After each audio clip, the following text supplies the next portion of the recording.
तो रैली निकाली गई है पूरी, गाड़ी में बिठा के लाए गए। बहुत महान काम किया है ना इन्होंने भाई। ये काम में लगे रहते हैं, मालूम है आपको, देश निर्माण में। पंजाब में गायब थे तो क्या हुआ, कहीं और देश निर्माण कर ही होंगे।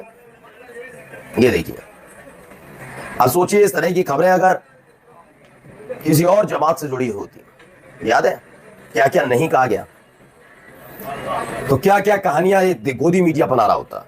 या कितनी आसानी से लाए जा रहे हैं, कैसे। खबर क्या है मैं बता देता हूं। बिना अनुमति आरएसएस ने किया शाखा प्रशिक्षण, 39 गिरफ्तार। जय मसीह की मेरे प्यारे भाई और बहनों, आज की वीडियो में बहुत ही मजा आएगा। जी हाँ, इस तरह से जो वीडियो है ना, मुझे देखने में बहुत अच्छा लगता है। और मुझे पता है अब में से बहुत सारे लोग इस तरह से ये जो वीडियो है देखने के लिए आप भी इच्छा करते हैं। तो मामला ऐसा है कि 39 आरएसएस को पुलिस ने अरेस्ट किया। जी हाँ, 24 की ये खबर है। इस वीडियो को जरा गौर से देखिए। ये देखिए तस्वीरें।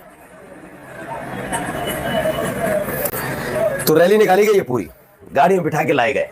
बहुत महान काम किया है ना इन्होंने भाई। ये काम में लगे रहते हैं, मालूम है आपको, देश निर्माण में। पंजाब में गायब थे तो क्या हुआ, कहीं और देश निर्माण कर ही होंगे। ये देखिए, अब सोचिए इस तरह की खबरें अगर किसी और जमात से जुड़ी होती, याद है क्या क्या नहीं कहा गया, तो क्या क्या कहानियां ये गोदी मीडिया बना रहा होता। या कितनी आसानी से लाए जा रहे हैं, कैसे। खबर क्या है मैं बता देता हूं। बिना अनुमति आरएसएस ने किया शाखा प्रशिक्षण, 39 गिरफ्तार। आरएसएस के 100 साल पूरे हुए हैं, सबसे पहले क्या बधाई देंगे, क्या कुछ कहेंगे उनके लिए? नहीं, उन्हें बधाई देने का तो कोई मतलब ही नहीं है। एक ऐसी संस्था जो इस देश में आतंकवाद फैला रही है, उसके 100 साल पूरे न होने पर उसे बधाई दी जाएगी। ये तो देश के लिए शर्म की बात है। आतंकवाद ये बिल्कुल आतंकवाद फैला रही है। प्रधानमंत्री कह रहे हैं कर्मनिष्ठ। प्रधानमंत्री के कहने से क्या होता है? प्रधानमंत्री के कहने से जो है कोई सारी चीजें सही नहीं हो जाएंगी। ये जो वो कह रहे हैं वो सही नहीं है।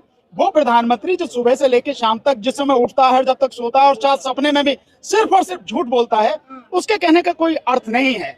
और मैं समझता हूँ प्रधानमंत्री ने इस देश का अपमान किया है, इस देश के संविधान का अपमान किया है, इस देश के राष्ट्रीय ध्वज का अपमान किया है, इस देश के तमाम स्वतंत्रता सेनानियों का अपमान किया है, उन शहीदों का अपमान किया है जिनकी वजह से इस देश को आजादी मिली।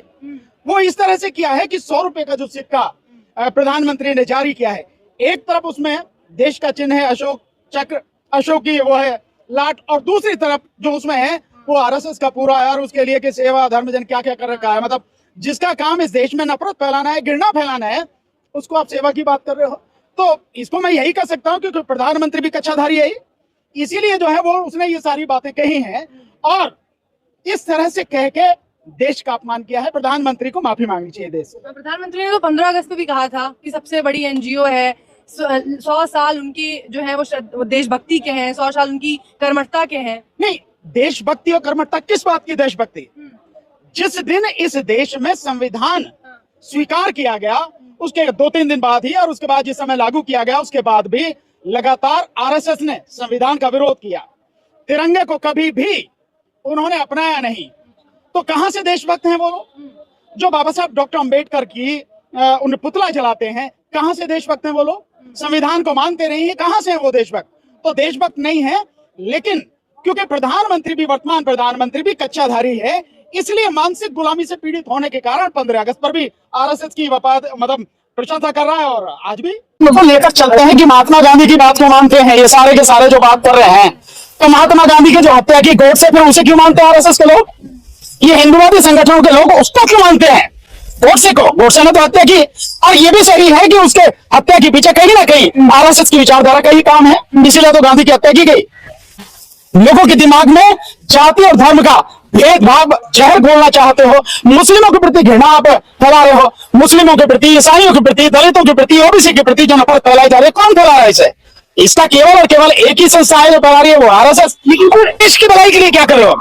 क्या किया है आरएसएस ने देश की भलाई के लिए? एजुकेशन के क्षेत्र में क्या काम किया है? जो एजुकेशन न्यू एजुकेशन पॉलिसी बनी है उसे आप नागपुर एजुकेशन पॉलिसी कह सकते हो, कैसे तो सरकार की न्यू एजुकेशन पॉलिसी 2020 है, या उसे कह सकते हो सही माने में कि नो एजुकेशन पॉलिसी, यही है ना? तो आपने शिक्षा के क्षेत्र में क्या काम किया? आपने लोगों को रोजगार देने के क्षेत्र में क्या काम किया? आपने उसके क्षेत्र में जो मेडिकल फैसिलिटी मिले उसके क्षेत्र में क्या काम किया? देश में सौहार्द बनाए रखने के लिए क्या काम किया? हर जगह नफरत, हर जगह घृणा, देश भाग में फैला रही है, आरएसएस फैला रही है। लेकिन इसके लिए देश के लोगों को समझने की जरूरत है, देश के लोगों को खड़े होने की जरूरत है, देश के लोगों को सड़क पर आकर संघर्ष करने की जरूरत है। अन्यथा ये आरएसएस पूरे देश को निकल जाएगी। कम से कम इस देश के एससी, एसटी, ओबीसी और माइनॉरिटी, विशेषकर मुस्लिम और ईसाइयों को, इनको तो निकल ही जाएगी आरएसएस। उन्होंने क्यों अरेस्ट किया, कहाँ अरेस्ट किया, आपको सब कुछ पता चल जाएगा मेरे प्यारे भाइयों और बहनों। तो आप क्या सोच रहे हैं, ये जो घटना हुआ है, 39 आरएसएस को पुलिस ने अरेस्ट किया और अरेस्ट भी होना चाहिए मेरे प्यारे भाइयों और बहनों, क्योंकि एक कहावत है, लातों के भूत बातों में नहीं मानते। इसीलिए ये सब लोग हैं ना, ये लातों के भूत है। कौन? जितने भी बजरंग है, बजरंग दल है, आरएसएस है ना, ये सारे के सारे लातों के भूत है। बातों से वो कभी नहीं मानेंगे। इन सबको लात ही चाहिए, बात नहीं चाहिए। इसीलिए लात कौन मारा? पुलिस ने मारा और अच्छी तरह से मारा, धुलाई की। 39 आरएसएस लोग। तो आप लोग देखिए, इस तरह से जितने भी विरोधी लोग होते हैं, ये लोग सोच रहे हैं कि हम एक मर्दांगी का काम हम कर रहे हैं, हम मसीह समाज को हम धमकी दे रहे हैं। उनका जो सेवकाई है, चर्च सर्विस है, उनका वहाँ जाकर हम रुकावट करते हैं। हम लोग एक धार्मिक काम कर रहे हैं, तो इसीलिए हम मर्द हैं। ये जो लोग हैं ना, खुद को बहुत बड़ा मर्द समझ रहे हैं। अगर कोई विरोधी लोग मेरे वीडियो देख रहा है तो उनके लिए भी ये वीडियो है कि तुम लोग अपने आप को बहुत ज़्यादा साना समझ रहे हो, मर्द समझ रहे हो ना, और सिर्फ मसीह समाज के ऊपर अपना हक जमाना जानते हो। लेकिन असल ज़िंदगी में क्या हो रहा है, क्या नहीं हो रहा है और क्या होने वाला है, ये तो वक्त ही बताएगा क्या होने वाला है। और एक एक चीज़ आजकल घट रहा है। कुछ दिन पहले कुछ बजरंग दल वाले को पुलिस ने इतना ज़्यादा मारा, वो वीडियो क्लिप भी मेरे पास था, लेकिन मैं इस चैनल में अपलोड नहीं किया, क्योंकि यूट्यूब का भी कुछ गाइडलाइन है और कम्युनिटी गाइडलाइन स्ट्राइक आ सकता है, ज़रूर आएगा अगर वो वीडियो में अपलोड कर दिया तो। क्योंकि यूट्यूब का कुछ रूल है, मारपीट का, हान काट का कोई भी वीडियो आप नहीं दिखा सकते, कोई भी सेक्सुअल हारासमेंट का वीडियो नहीं दिखा सकते।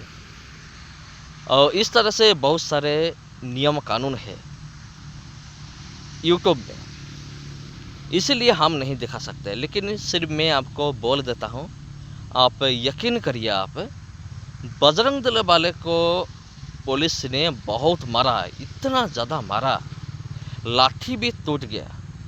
जी हाँ, अब सेम एक चीज़ घटना घटी है, आरएसएस का 39 आदमी को पुलिस उठाकर ले गया। जी हाँ, पुलिस डायरेक्ट उठाकर ले गया 39। और इन लोगों ने इस तरह से कोई ना कोई हरकत ज़रूर किया होगा, इसीलिए पुलिस ने अरेस्ट किया।